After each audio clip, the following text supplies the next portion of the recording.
Olá a todos, sejam bem-vindos para mais uma aula da Escola Bíblica aqui no canal Maná de hoje. Eu sou o pastor Luiz Antônio. Nós estamos estudando essa revista, segundo trimestre de 2024, e a lição de hoje é a lição de número 3, o céu, o destino do cristão. Para as igrejas que seguem o cronograma direitinho, essa aula será ministrada no dia 21 de abril de 2024.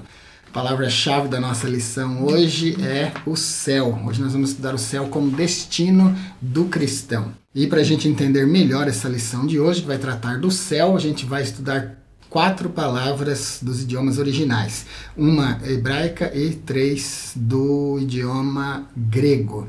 Nós vamos ver o hebraico Shamaim, nós vamos ver o grego Uranus, o grego Messurâneos e o grego Hiporâneos. Para a gente entender melhor essa questão. Entender que céu é esse para onde nós vamos. Eu vou me deter nessas 3 palavras gregas e nessa hebraica, logo aqui no primeiro tópico, para deixar muito claro para vocês. Você nunca mais vai esquecer essa questão desses 3 céus que a Bíblia nos apresenta. E se você não sabia que tem mais de um céu na Bíblia, você vai aprender hoje. Se quiser, depois dessa lição, assistir um vídeo exclusivo, quantos céus a Bíblia menciona, é esse vídeo que eu estou deixando para você agora no card. O texto áureo da lição já começa dizendo assim: mas a nossa cidade está nos céus, donde esperamos o Salvador, o Senhor Jesus Cristo. Filipenses 3:20, um texto muito importante, fala da nossa cidadania espiritual, fala da cidade para onde nós vamos depois que nós ou formos arrebatados aqui nessa vida ou morrermos. Depois que a gente transcender dessa vida, a gente vai, né? A gente vai esperar um pouquinho, a gente vai ficar num hotel aí esperando um pouquinho. Essa aqui é piada teológica, tá bom? A gente vai ficar num hotel, é o período intermediário, né? Entre a morte e a ressurreição, para entrarmos na Nova Jerusalém, essa cidade bonita da qual o texto áureo está falando aqui hoje, tá bom? Antes da gente entrar aqui na lição, vai valer muito a pena a lição de hoje, tá bom? É sempre importante você se acostumar a não adiantar, não correr aqui, vai lá, fica adiantando o vídeo, você perde. Porque são muitos detalhes que eu deixo aqui para vocês nos meus comentários. E se você adianta o vídeo, às vezes você perde um comentário. Então, é melhor você adiantar a velocidade do vídeo, a velocidade da narração do vídeo, do que pular o vídeo. Se você pular, você perde. E se você adiantar a velocidade, você vai me ouvir falando um pouco mais rápido, não é legal não, viu? Mas, né, se você quer fazer isso, e assim você, mesmo você adiantando a velocidade, você não perde nada. Antes da gente começar essa lição de hoje, então, se inscreva aí no nosso canal se você ainda não se inscreveu. 70, 80% das pessoas que assistem os vídeos do nosso canal não são inscritas. E se você se inscrever, você ajuda o nosso canal a crescer, ele vai ganhar projeção aí no YouTube, o YouTube vai começar a indicar nossas aulas para as outras pessoas. Daqui a pouco a gente não vai estar ajudando só você que está assistindo hoje, a gente vai ajudar mais pessoas que vão descobrir o nosso canal. E esse poder está na sua mão, só você pode nos ajudar a fazer esse canal crescer, se você compartilhar, se você deixar um like, porque quando você gosta de alguma coisa e deixa um like, você está dizendo de forma orgânica para o YouTube que você gostou, assim ele indica as nossas aulas para outras pessoas. Vamos lá então, leitura em classe. A leitura em classe de hoje está em Filipenses capítulo 3, versículos 13, 14, 20 e 21 e no capítulo 21 do Apocalipse, versículos de 1 a 4. O nosso costume aqui é de ir somente nos pontos de dificuldade, então eu não vou ficar lendo, né, me detendo lendo. Isso aí é o que você vai fazer na sua aula, aí na sua classe. Se você é professor, você sabe, se você já assistiu mais de uma vez as aulas aqui, você sabe que a gente vai sempre direto nos pontos.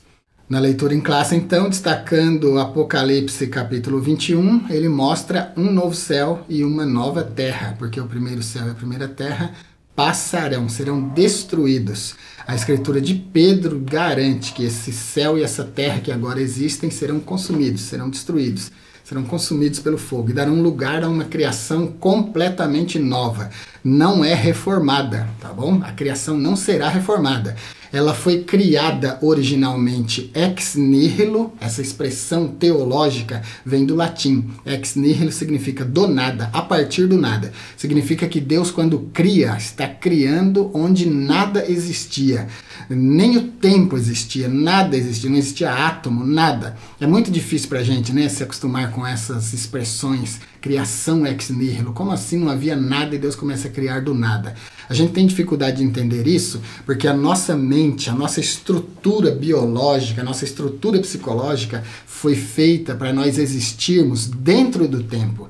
Então tudo aquilo que acontece fora da linha do tempo a gente tem dificuldade de entender. E quando Deus começa a criar, ele está fora do tempo. Deus é atemporal, Deus não existe no tempo, Deus existe na eternidade. Eternidade não é tempo. Então esse Deus atemporal, esse El Olam, esse Deus criador, começa a criar onde nada existia, nem átomos existiam. Olha que coisa difícil de imaginar, mas ele começa a criar então. E a palavra hebraica que se usa para Deus como criador é Bará. Vou deixar 2 vídeos sobre Bará para você. Os cards, que são os vídeos que aparecem quando eu comento uma palavra e eu deixo, aparece aqui em cima, não vai aparecer agora, só estou mostrando, tá bom? Ele só cabe 5 vídeos, então eu vou economizar. Vou deixar 2 vídeos sobre Bará para você, como verbo da criação, aqui na descrição. Bará, então, é o primeiro verbo que aparece nas escrituras. Aparece no primeiro livro, no primeiro capítulo, no primeiro versículo e é o primeiro verbo. No hebraico o texto é Bereshit bara Elohim et hashamayim ve'et haaretz. Esse verbo bará que aparece aí, ele é um verbo que indica uma criação onde nada existia, uma criação nova, uma criação completamente nova. Deus está criando alguma coisa que não existia. E bará é um verbo exclusivo de Deus. Quando você assistir esses 2 vídeos que eu deixei para você aqui na descrição sobre bará, você vai entender o que é esse negócio. Como assim verbo exclusivo de Deus? Vai entender quando você assistir. Vai valer muito a pena. Então, Deus cria no princípio, a partir do nada, céus e terra. Esses céus e terra que ele criou no princípio, no Gênesis, serão destruídos, porque foram contaminados com o pecado da humanidade. E agora, Apocalipse capítulo 21, é um novo estado de coisas, uma nova criação. Uma criação completamente nova, do grego kenos, que eu também vou comentar aqui para você. Você vai entender o que é kenos. Por isso que eu digo que você não deve adiantar a nossa aula, porque se você adiantar, você perde um comentário. Se você perder um comentário como esse, onde eu vou explicar o termo kenos, você vai perder muita coisa. Então não adiante a aula, tá bom? Seja um aluno aplicado e assista detalhadamente.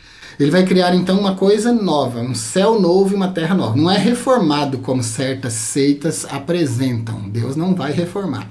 Esse que foi contaminado pelo pecado será destruído, esse céu e essa terra, e ele vai criar novos céus e nova terra.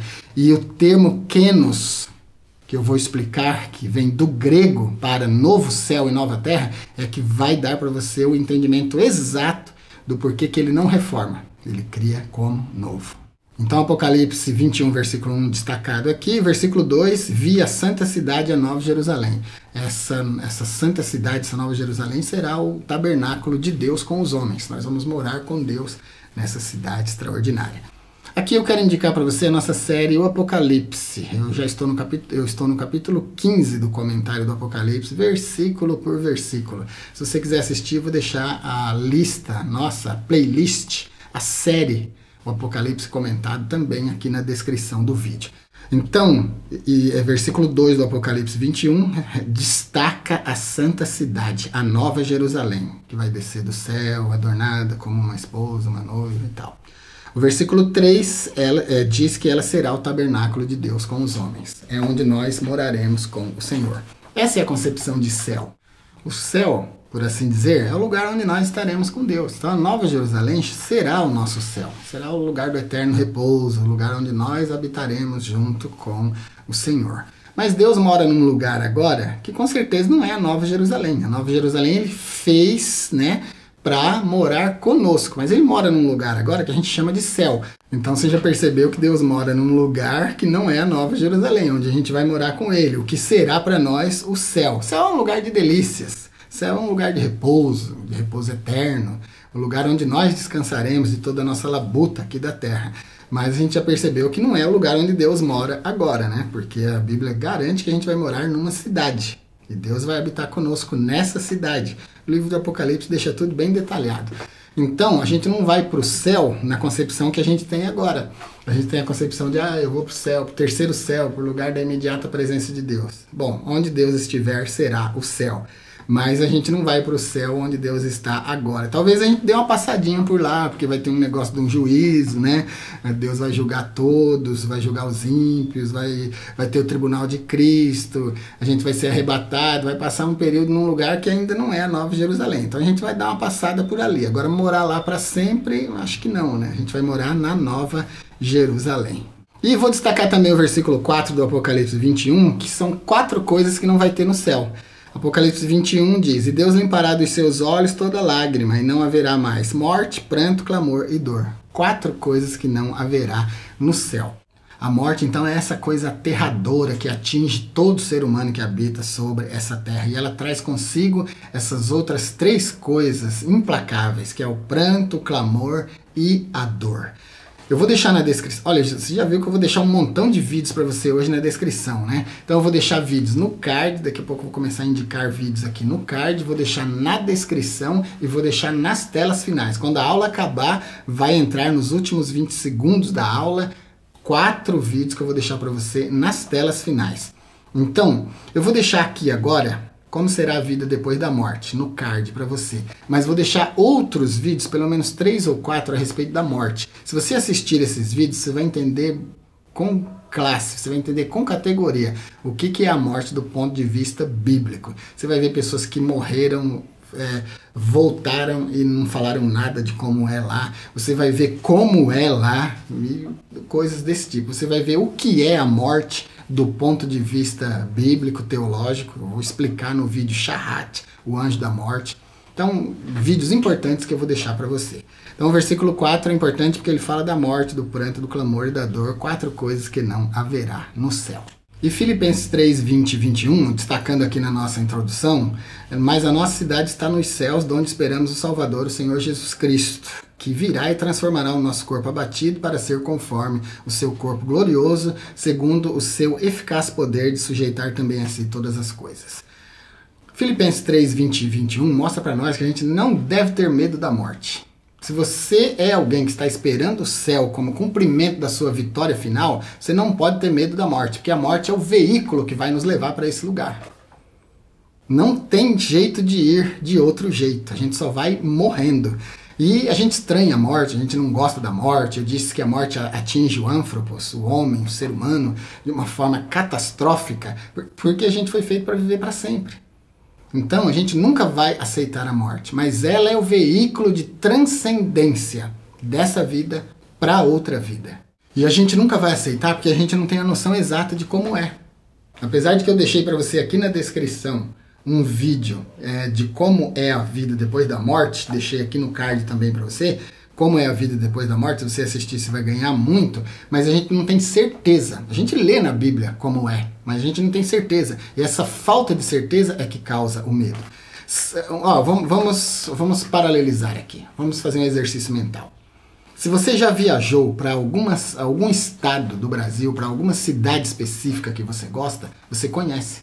Então, você vai para o aeroporto, pega o avião e vai confortavelmente, inclusive desejando chegar, porque você conhece tudo que está lá, você sabe o que te espera lá, você sabe que vai ser gostoso. A morte é uma viagem, mas é muito diferente disso, porque a gente não sabe como é, a gente não sabe como vai, a gente não sabe como chegar lá, a gente não sabe nada de lá. Então ela é assustadora, mas ela é o veículo que vai nos levar para esse novo estado de existência, que é o céu, onde nós estaremos para sempre com o Senhor. Por isso o crente não pode ter medo da morte. E a nossa vida é por fé. A gente precisa acreditar que o que nos espera é melhor do que o que nós temos aqui. Olha esse outro exercício mental que eu vou fazer com você. Para você entender que é importante aceitar pela fé. E para você entender que o que te espera é melhor do que o que você está vivendo agora. Vamos imaginar um bebê no ventre da mãe nesse nosso exercício mental. Ele está ali vivo no ventre da mãe dele, ele é alimentado através da mãe dele, a mãe dele fala com ele. Vamos imaginar que a mãe dele diga para ele assim: "Oh filho ou filha, daqui a pouco você estará comigo aqui nesse mundo completamente novo para você. Eu estou ansiosa esperando que você chegue para a gente viver junto, para a gente morar junto, para a gente planejar coisas juntos." E o bebê tá lá dentro ouvindo, e se ele pudesse falar, ele ia falar assim: "Nunca no mundo eu vou querer sair daqui de onde eu tô, desse estado de vida que eu conheço, que eu tenho certeza, para ir para esse que a minha mãe tá falando. Eu nem sei se ela é minha mãe falando aí para mim, para que eu vou para esse novo lugar. Não, eu não quero isso aí não." Do mesmo jeito é a gente. A gente está aqui como um embrionário. A gente não tem certeza de nada do que será o céu. A gente leu aqui na Bíblia, mas tem gente que lê a Bíblia só como um livro, nem acredita que isso aí é livro de Deus, nem nada. Imagina, você vai confiar numa coisa tão grande como essa que eu estou falando? Então, do mesmo jeito que o bebezinho não faz ideia do que o espera quando ele nascer, nós também não fazemos ideia do que nos espera quando a gente transcender. E a gente vai transcender de duas formas, ou pelo arrebatamento ou pela morte. Mas a Bíblia diz que aquilo que o olho não viu, o ouvido não ouviu e nunca o coração sentiu é o que nos espera. É uma coisa extraordinária, né? Mas como a gente nunca viajou para essa cidade, a gente nunca foi lá. Aliás, vamos abrir umas aspas aqui, quero fazer um comentário que eu acho importante. Aquele negócio de cantar que a gente vai voltar para o nosso lugar, voltar para a nossa cidade, voltar para o céu, não existe isso aí não, viu? Teologicamente, acaba com isso daí. Isso aí não é bíblico, não é teológico, não é cristão. A gente não vai voltar para lugar nenhum, a gente nunca esteve no céu. Nós fomos criados como um projeto completamente novo. O Senhor Jeová é que forma o espírito do homem dentro do homem, do nada, do zero. Nós nunca tivemos uma pré-existência, então a gente não vai voltar para lugar nenhum, tá bom? Esses hinos que cantam isso estão teologicamente errados. Pregadores que falam isso estão falando teologicamente errado. A gente não vai voltar para lugar nenhum. A gente foi criado nessa existência aqui, temporal, terrena. E daqui nós vamos para a existência celestial. Nunca estivemos lá. Se a gente já tivesse estado lá, a gente saberia como era, né? Então a gente não sabe como é o céu. A gente nunca esteve lá, nós nunca estivemos lá, nós não somos pré-existentes e nem fomos reencarnados. A gente nasceu nessa terra, nessa linha do tempo, e a gente nunca existiu em nenhum outro lugar. Nossa existência sempre foi aqui. Os objetivos da lição de hoje, então, são distinguir, apresentar e pontuar. Nós vamos distinguir o céu como morada final na vida eterna com Deus, ou seja, nós vamos para lá depois, a gente nunca esteve lá. Nós vamos apresentar o conceito de céu conforme o livro do Apocalipse, e eu vou acrescentar o livro do Gênesis. E terceiro, a gente vai pontuar que o céu é o destino dos cristãos e o lugar de repouso após a árdua carreira da vida cristã nesse mundo. Na introdução aqui, para o homem natural é impossível discernir as coisas espirituais, porque elas se discernem espiritualmente. 1 Coríntios 2:14. Por isso, a sabedoria humana apresenta diversas concepções enganosas para o céu. E o cristão, para o cristão, diferente do que é para o homem comum até nega a existência do céu. Ele não acredita no céu, como também não acredita no inferno. Agora, uma ressalva aqui. Você não precisa acreditar no céu para ele existir, como você também não precisa acreditar no inferno ou no demônio para o inferno e o demônio existirem. Eles existem independente da sua crença. Como Deus também existe independente da nossa crença. Não é o fato da gente dizer eu sou ateu que Deus vai desaparecer. Não, ele continua lá, firme, forte. As coisas espirituais continuam lá. Elas são de outra dimensão, de uma dimensão não temporal, mas são completamente reais. Esse negócio de dimensões, multiversos é coisa que não existe, é só fantasia, viu? De filme de ficção. Mas dimensões, sim, existem. A gente pode falar, a dimensão do inferno é uma, a dimensão celestial é outra, a dimensão física onde nós vivemos é outra. Então, Deus existe na sua dimensão. O céu existe na sua dimensão. Olha, eu vou deixar aqui na descrição, mas você precisa assistir, queridos. Estou falando de dimensão celestial, dimensão infernal, dimensão terrena, onde nós existimos. Eu vou deixar aqui uma série, a série O Inferno. Vai falar tudo sobre isso aí. Quando foi criado, por que foi criado, palavras gregas e hebraicas para inferno. É um curso. Vou deixar de graça para você aqui na descrição. Desça na descrição e clica na série sobre o inferno e assista. Você vai ver que riqueza de comentários que tem ali. Tópico 1, 3 itens. Definindo o céu, item 1 do tópico 1. O céu conforme o ensino de Paulo, item 2 do tópico 1. E o alvo do cristão, item 3 do tópico 1. Definindo o céu. A palavra hebraica Shamaim, que significa céu ou céus, de Gênesis capítulo 1 e versículo 1, aparece 419 vezes no Antigo Testamento. O termo grego paralelo para Shamaim é o grego Uranos. Uranos é céu. Aparece em Mateus 3:2, Apocalipse 21 e 10. E aparece em 280 vezes, 280 lugares no Novo Testamento, com outros sentidos, com mais 2 sentidos. Então agora eu vou explicar para você aqui direitinho esses céus. O termo Shamaim do hebraico, a terminação im no hebraico significa sempre plural. Então, Shamaim, Elohim e outras palavras com terminação em im, quando transliterado. Assista esse vídeo, por favor.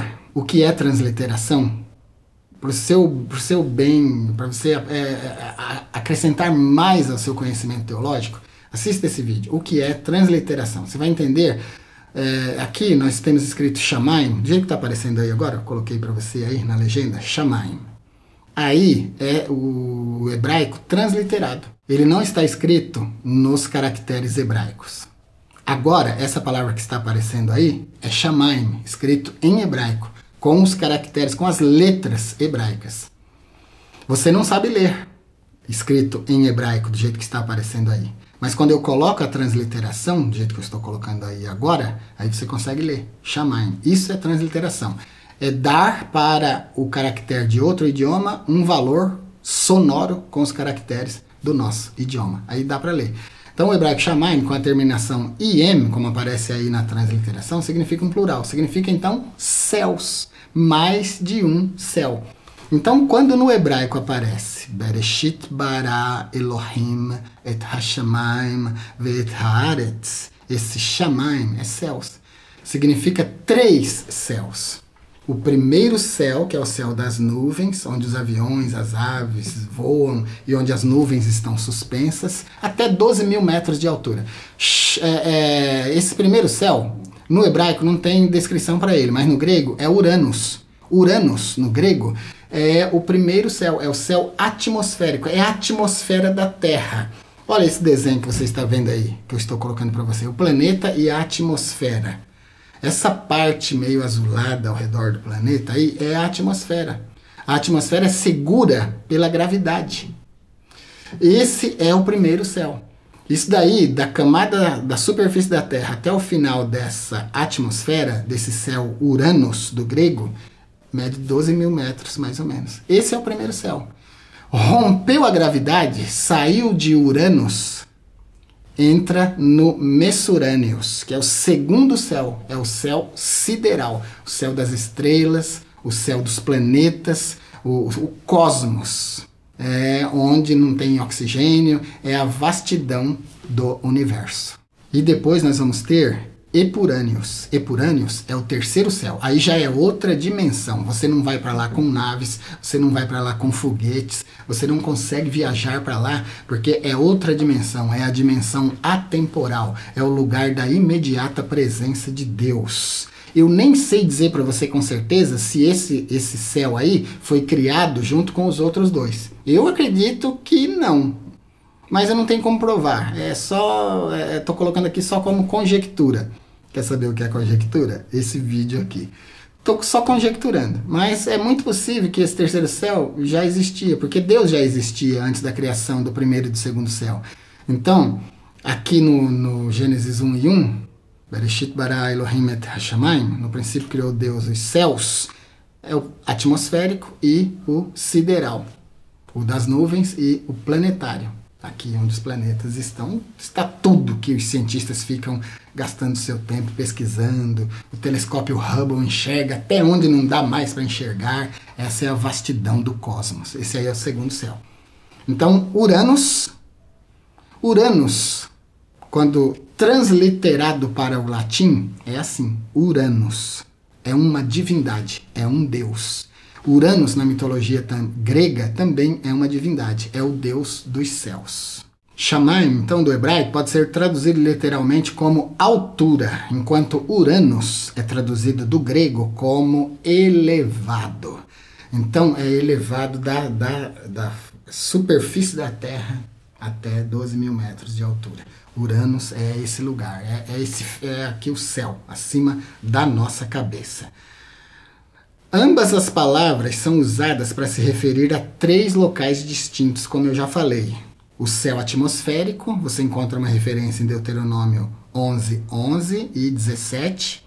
Vou deixar, como sempre deixo, a nossa lição de hoje publicada lá no nosso blog. O link dessa aula está aqui na descrição. Lá você vai ter tudo que eu tenho escrito aqui, todas as notas. Vou deixar tudo para você lá. Você pode imprimir, pode ministrar uma aula igualzinho estou ministrando aqui, com todas essas notas, tá bom? Então, por favor, nós estamos te ajudando. Nos ajude também se inscrevendo, compartilhando a nossa aula. Eu te ajudo, você me ajuda. Então, o primeiro céu é atmosférico. O segundo céu é o universo, é o firmamento dos céus, que está depois da nossa atmosfera. Gênesis 1:14, Gênesis 15:5, Hebreus 1:10 e etc. E depois vem o céu como morada de Deus, que é outra dimensão, como eu falei. Não está na dimensão temporal, não é no nosso estado de coisas. Você pode viajar à vontade, você não vai conseguir chegar nele, porque ele é outra dimensão. Dimensões... Vamos imaginar dimensões? Meu celular, o mouse. Aqui a dimensão temporal, nós existimos dentro dessa dimensão. Imagine isso aqui como uma esfera e a gente mora aqui dentro. E aqui a dimensão atemporal, o lugar da presença de Deus. Deus, os anjos, moram aqui. E aqui é o espaço que existe entre uma dimensão e outra. Você já deve ter assistido bastante filme sobre dimensões. Você sabe que a gente não só passa de uma dimensão para outra na ficção. Na verdade, na realidade, não. A gente só vai passar para a dimensão de Deus quando a gente transcender dessa nossa dimensão temporal. Quando a gente morrer. Ou quando Ele vier nos buscar. João 14, João capítulo 14, versículo 1, 2, 3... Na casa de meu pai há muitas moradas. Se não fosse assim, eu teria avisado vocês. Mas vou preparar-vos lugar. E quando eu for e vos preparar lugar, virei outra vez e vos levarei para mim mesmo, para que onde eu estiver estejais vós também. Ele vai nos levar para outra dimensão, para a dimensão celestial, para a imediata presença dele. E perceba que ele vem buscar, porque a gente não tem como ir, a gente não sabe como ir, a gente não tem direção para ir. É outra dimensão, é atemporal. Nós estamos na temporal. Jesus, Deus, o Espírito Santo, os anjos, os demônios são os únicos capazes de viajar de forma interdimensional. Eles saem da dimensão deles e entram na nossa. Mas a gente não tem condição de fazer isso. A gente não consegue nem ir em Marte, né, irmãos? Imagina se a gente vai viajar para outra dimensão. A gente não tem essa tecnologia. Talvez nunca tenhamos, porque aí vai entrar a 4ª dimensão, que é a dimensão do tempo. A gente não sabe nem o que é o tempo, né? E o terceiro céu é o lugar da morada de Deus. Então a gente tem Uranus, Messurânios e Porânios. Primeiro, segundo e terceiro céu. Uranus, o céu atmosférico, em grego, se escreve desse jeito que você está vendo. Messurânios, o céu planetário, escreve em grego desse jeito que você está vendo. Aí está aparecendo em grego e transliterado. E Epurânios, escreve-se em grego desse jeito que você está vendo aí. E escreve-se transliterado desse jeito que você está vendo. Agora aqui no item 2 do tópico 1, o céu conforme o ensino do apóstolo Paulo, a gente vai ver, eu vou mostrar para vocês aqui um detalhe sobre Epurânios, que é o terceiro céu, a palavra grega para o terceiro céu, o céu da imediata presença de Deus. O apóstolo Paulo foi arrebatado até o terceiro céu. Não por acaso esse céu está enfatizado nas cartas do apóstolo Paulo como o lugar celestial. O termo grego epurâneos significa literalmente celestial. Não celestial em termos físicos, não esse céu atmosférico aqui, não Uranus, mas epurâneos. Não messurâneos, que é o céu planetário, cosmos, que é o lugar para onde as naves estelares viajam, onde estão os planetas, não esse. Epurâneos, o lugar da imediata presença de Deus, a outra dimensão da qual estou falando para vocês. Esse termo epurâneos significa literalmente celestial. Celestial nesse sentido mais sublime. Celestial no sentido de sentimento, de percepção espiritual. Celestial na acepção da palavra. Celestial não no sentido físico, mas no sentido espiritual. Epurâneos, então, o terceiro céu, é o lugar da habitação dos salvos, com Deus. Uma coisa maravilhosa, né? Só vendo mesmo, a gente só vai entender isso vivendo. Segundo aos Coríntios 12:2, é a escritura que diz que o homem foi arrebatado até o terceiro céu. Conheço um homem em Cristo que há 14 anos, se no corpo não sei, se fora do corpo também não sei. Deus é que sabe. Foi arrebatado até o terceiro céu. A escritura de 2 aos Coríntios 12:2 fala de uma experiência vivida no terceiro céu, epurâneos. Epurâneos é o termo grego para o céu da imediata presença de Deus, aquele interdimensional, aquele não acessível, a não ser que Jesus venha nos buscar pela morte ou pelo arrebatamento. Mas, curiosamente, no texto grego não aparece epurâneos, aparece Uranus. Tritou uranou, terceiro céu, é a escritura que aparece aqui. Não é difícil de entender, a palavra para céu é Uranus. Então, o apóstolo, que quando escreveu essa escritura, não tinha intenção de revelar o significado do terceiro céu com uma palavra, mas com o texto. Então, o texto não traz epurâneos, traz Urano, tritou urano, terceiro céu, para onde aquele homem foi arrebatado. No inglês da versão do Rei Jaime aparece heaven. Heaven é paraíso. Sky é céu. Céu atmosférico ou céu sideral. Heaven é céu no sentido de paraíso. Então olha que interessante, a versão do Rei Jaime é mais específica do que a nossa. O inglês é um idioma mais prático, mais específico do que o nosso. No inglês então a gente tem sky para céu e tem heaven para céu como paraíso. Então Paulo, esse homem aí que há 14 anos foi arrebatado ao epurâneos, ao céu superior, ao céu da presença de Deus. Ele transdimensionou. Paulo conseguiu fazer uma viagem interdimensional. Embora ele não tinha consciência nenhuma disso aqui que eu estou falando. Que ele fez uma viagem interdimensional, mas fez.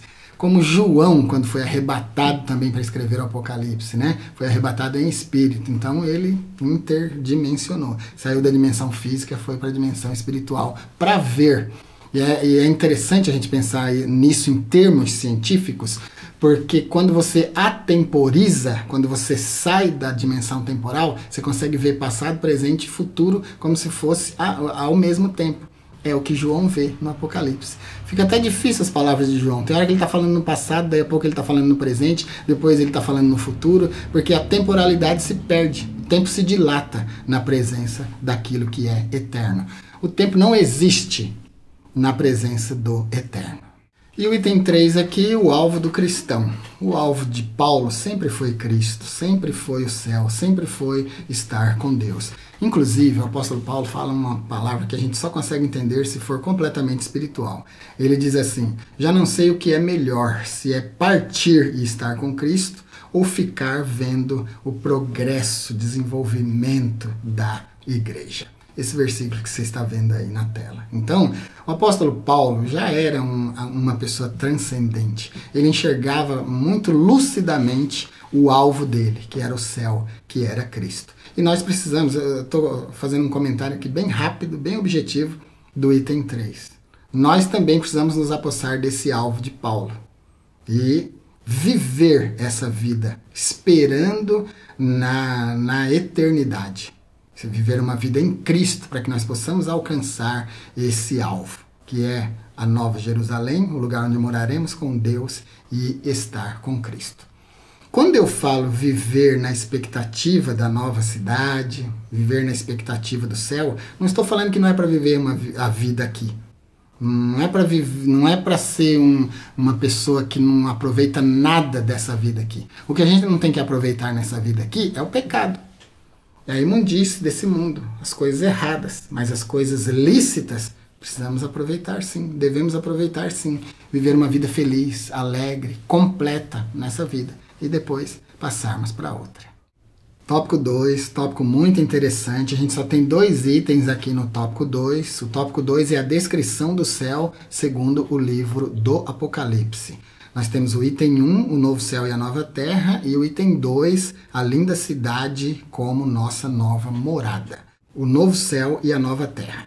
Depois da abertura dos 7 selos, conforme Apocalipse 6, em que predominarão a desordem, a tribulação e o juízo, o quadro revelado na sequência é de um novo estado eterno. O apóstolo João diz que o primeiro céu e a primeira terra passaram. Aqui eu quero fazer um comentário. Eu falei aí detalhadamente sobre o primeiro, segundo e terceiro céu. Uranus, céu atmosférico, Messurâneos, segundo céu, cosmos, espaço sideral, céu das estrelas, o céu planetário. E o terceiro céu, Epurâneos, que é o céu da morada de Deus, outra dimensão. E agora aqui, o comentarista da lição diz que João diz que o primeiro céu e a primeira terra passaram. Esse primeiro é que eu quero discutir. O primeiro céu que passou, esse primeiro não diz respeito à posição geográfica. É primeiro em ordem cronológica, tá bom? É muito importante você entender isso. Explique isso aí na classe, por favor. Quando a gente fala de primeiro, segundo e terceiro céus, a gente está falando de geografia, né? O primeiro céu é aqui, acima da nossa cabeça. O segundo céu, fora da nossa atmosfera. E aí já não tem mais para cima e para baixo, está no espaço sideral. E o terceiro céu é a presença de Deus. Isso aí é geografia, né? Posições geográficas, por assim dizer, né? E o primeiro céu aqui que passou é primeiro em ordem cronológica, ou seja, em ordem de criação. Esse primeiro céu que o apóstolo João está dizendo que passou, que não existe mais, é aquele céu que foi criado lá no Gênesis capítulo 1 e versículo 1. Ele passou, ele deixou de existir. Então é a ordem cronológica. Lá nós temos o tempo da criação, os primeiros momentos da criação. Deus estava fora do tempo e agora começa a criar as coisas na linha do tempo. Gênesis 1, versículo 1. No princípio criou Deus os céus e a terra, e aí ele prossegue na criação. Vou deixar um vídeo interessante para você. Em que momento foi criado o tempo? Esse vídeo que está aparecendo aqui agora no card. Muito interessante, você vai gostar. Vai valer a pena assistirem, vai enriquecer a sua aula. Então, o primeiro céu e a primeira terra que passaram, aqui nesse contexto, é ordem cronológica. Primeiro, segundo, terceiro céu, ordem geográfica, não tem a ver com tempo, tem a ver com posição. Primeiro céu aqui, segundo céu mais acima, terceiro céu não está acima, é interdimensional, não dá para falar que está acima do céu. O terceiro céu não pode falar que ele está acima do céu planetário, ele não está, ele está em outra dimensão. Ele sai da nossa existência, sai da nossa linha temporal, sai do nosso cosmos, vai para outra dimensão. Coisa extraordinária. E é muito bom entender assim, porque assim a gente entende de forma completa.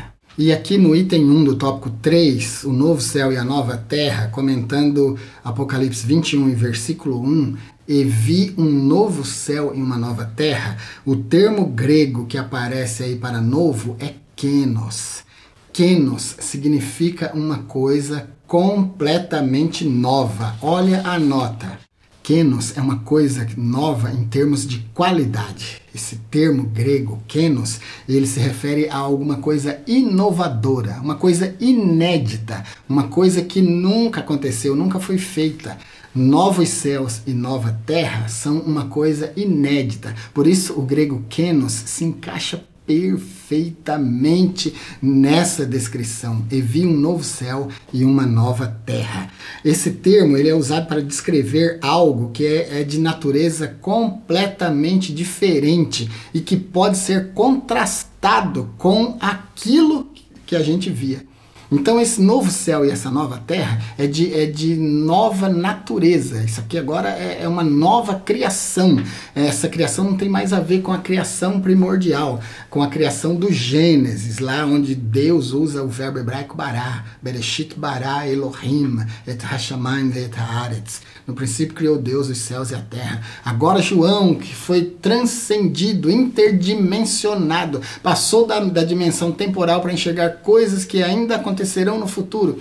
Ele precisa estar fora do tempo para ele ver coisas fora do tempo. No tempo ele não consegue ver, por isso ele foi arrebatado em espírito. E agora ele vê alguma coisa que ele caracteriza com o grego kenos, que significa uma coisa completamente nova, inovadora, glória a Deus, uma coisa jamais vista e que pode ser comparada com a coisa antiga. A coisa antiga, primeiro céu, primeira terra, está contaminada com o pecado. O novo céu e a nova terra não tem pecado nele, não tem morte, não tem clamor, não tem dor, não tem mais nada que nos perturbe. Glória a Deus por isso.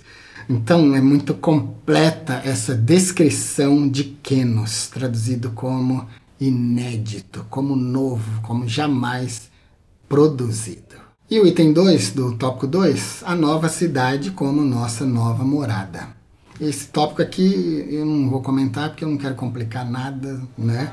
Eu não quero gastar tempo também com ele, só quero deixar claro aqui, ó, por meio das passagens do Novo Testamento, a Nova Jerusalém pode ser descrita como a morada de Deus, a pátria dos salvos, lugar em que os santos habitarão. Aí a gente tem as referências que você vai ler aí na sua classe, Hebreus 12, 23, Gálatas 4, 26, Filipenses 3 e 20. Sempre falando dessa expectativa nossa, desse lugar para onde nós vamos. Isso aí para nós, essa cidade será o céu, por assim dizer. No início da lição eu separei, né, o céu, onde Deus mora atualmente, a Nova Jerusalém, que não está habitada. Ninguém mora na Nova Jerusalém. Ela será o nosso tabernáculo, a nossa morada com Deus. Mas Deus mora em algum lugar, né? Esse é o terceiro céu, Trito Uranos. Terceiro céu, onde ele habita agora com os anjos e tal. A gente vai dar uma passada lá, como eu falei, mas a gente não vai ficar morando lá. A gente vai para a Nova Jerusalém. Então a Nova Jerusalém será o nosso céu, a nossa morada com Deus na eternidade. A Nova Jerusalém, ela vai ser uma cidade livre de pecado, livre, nada vai contaminar esse lugar. Nós vamos morar nesse lugar com Deus. Lá não vai ter templo, lá não vai ter lugar de adoração. O Deus e o Cordeiro serão o templo desse lugar. Isso aí é metáfora, viu? Não entenda isso como literal. Quando a Bíblia diz que o Cordeiro será o templo desse novo lugar, significa que nós vamos adorar nele. Do mesmo jeito que a gente pode adorar nele hoje, independente de templo. Templo hoje existe pra gente se reunir, se encontrar e congratular. Mas a gente pode adorar, pode congratular, mesmo sem templo. Nós temos lugares hoje no mundo, a Janela 1040, você pode encontrar matérias sobre esse lugar do mundo na nossa série Etimologias. Lá os templos, as igrejas são proibidas, mas os crentes adoram. Então isso fala de transcendência, né? De uma adoração no Espírito. É o que vai acontecer na Nova Jerusalém, por isso lá não vai ter templo. Item 1 do tópico 3, estaremos onde Deus está.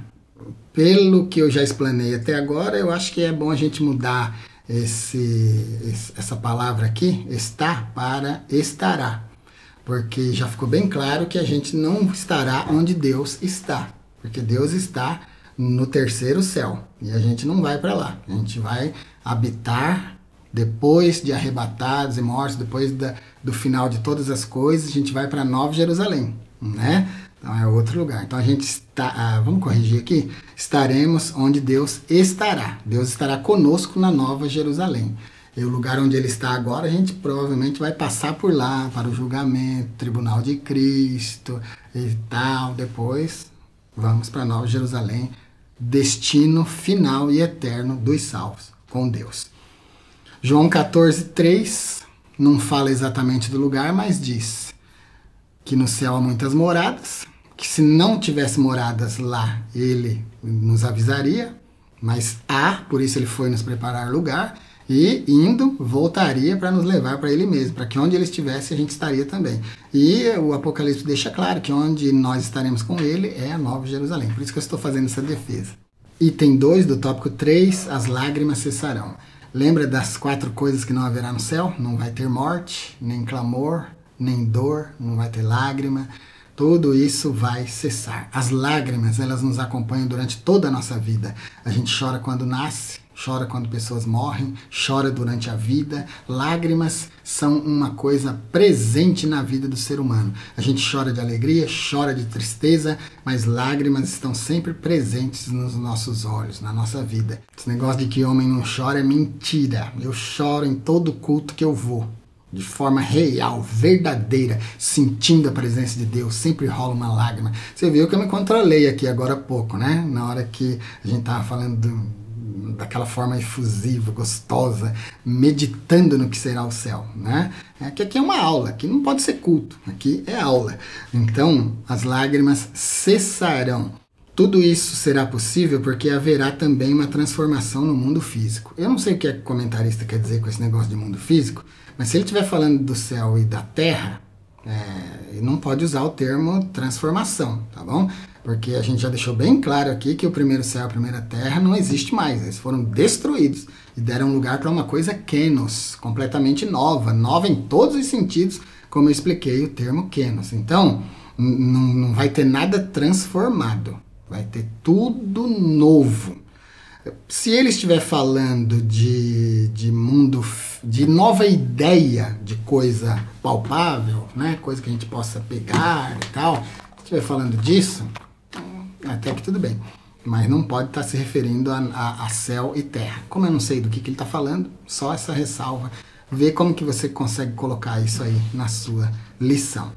E para a gente terminar, o item 3 do tópico 3, o céu como repouso eterno, como lugar de repouso eterno. A expressão repouso aqui não tem nada a ver com tédio. O céu não vai ser um lugar entediante, onde você vai fazer uma coisa hoje, e amanhã você faz outra, depois da manhã você faz outra e pronto, acabou as coisas para se fazer no céu. A Bíblia fala muito de que o céu é um lugar de adoração, um lugar de louvor, mas está citando coisas que são referência para nós como relacionamento com Deus, né? A gente adora, a gente louva, a gente vive em Deus e tal, mas o céu é uma existência exatamente como é a existência aqui. No céu a gente vai ter vida normal, com atividade, com pensamento, com projeto, com tudo bonitinho, tá bom? É uma vida. Mas imagina, se aqui na Terra, onde a gente vive 60 ou 70 anos, o tédio já quer matar a gente, imagina no céu um lugar de eternidade se não tivesse novidade todos os dias pra gente viver, né? Então, é que não dá pra gente falar do céu, porque o céu é um lugar que a gente não tem nem ideia de como seja. O livro do Apocalipse tenta dar um panorama para nós, mas é muito aquém daquilo que realmente é o que Deus tem preparado para nós. Então, o repouso aqui não significa tédio, de jeito nenhum. A gente vai ter uma vida normal, com atividade, com movimento, com vida. Vida é movimento. Em que sentido, então, que o céu será um lugar de repouso? Ele será um lugar de repouso das coisas que nós vivemos aqui. Do clamor, da dor, da morte, da tristeza, da lágrima, do pecado, dos roubos, dos vícios. Vamos parar com a lista ou vamos continuar? Então, todas essas coisas que nos causam tristeza, que nos causam dor, que cansa a nossa existência, não vai ter no céu. É aí que está o repouso. Quando a gente diz que a pessoa morreu e descansou, inclusive os americanos usam a sigla RIP nos epitáfios, nas pedras dos sepulcros deles. RIP é Rest in Peace, descanse em paz. É o corpo descansando da sua labuta, do seu trabalho, do seu movimento, da sua corrupção, né? Corrupção aqui no sentido de deteriorização, não corrupção do coração dividido. O termo corrupto vem do latim, né? Se a gente pegar essa palavra e dividir em duas partes, cor ruptus, coração dividido, coração quebrado, aí a gente entende que é um sentimento de divisão entre pecado e santidade. Nesse sentido, a Bíblia aponta a corrupção do ser humano, mas a Bíblia também fala da corrupção do corpo. O corpo de Cristo não experimentou a corrupção, a deteriorização na sepultura, porque ele ressuscitou. Então, queridos, o céu como lugar de repouso eterno fala de um lugar onde nós vamos descansar das nossas obras aqui, do estilo de vida nosso aqui, da vida de pecado aqui. A gente vai ter um novo estilo de vida, vai ser kenos. Lembra da interpretação do grego kenos? Uma coisa completamente nova, uma coisa inédita, uma coisa jamais feita. Novo céu, nova terra, novo estilo de vida. Tudo kenos, tudo completamente novo. É isso então, espero ter acrescentado ao seu entendimento, espero ter ajudado você com esses subsídios, com essas notas que eu deixei para você na aula de hoje. Use bem, encaixe bem aí na sua aula, assista mais de uma vez, leia o nosso artigo lá no blog, o link está aqui na descrição, imprima, leve para sua classe, dê uma aula com autoridade, com capacidade, tá bom? Nunca transforme a aula em culto. A aula é uma aula, é coisa técnica. Pode sentir a presença de Deus? Pode, mas nunca pode transformar num culto. Comentário tem que ser sempre em tom de aula, tem que ser didático, não pode ser em tom de pregação, tem que ser em tom de preleção. Preleção é aula, pregação é pregação, né? Então aprenda isso, vá, sucesso para você, professor da Escola Bíblica. Se ainda não se inscreveu no nosso canal, se inscreva, eu preciso da sua inscrição para ajudar o nosso canal a crescer. Se quiser ser membro do nosso canal, você vai poder assistir vídeos, aulas e cursos exclusivos. Nós temos 3 níveis para você ser membro aqui. No terceiro nível, nível consultoria, você pode falar direto comigo, pode pegar o meu número de telefone e a gente pode conversar, você pode tirar suas dúvidas aqui ao vivo comigo, tá bom? Pode ligar para mim e a gente conversa. Fique com Deus, então, e até a nossa próxima aula.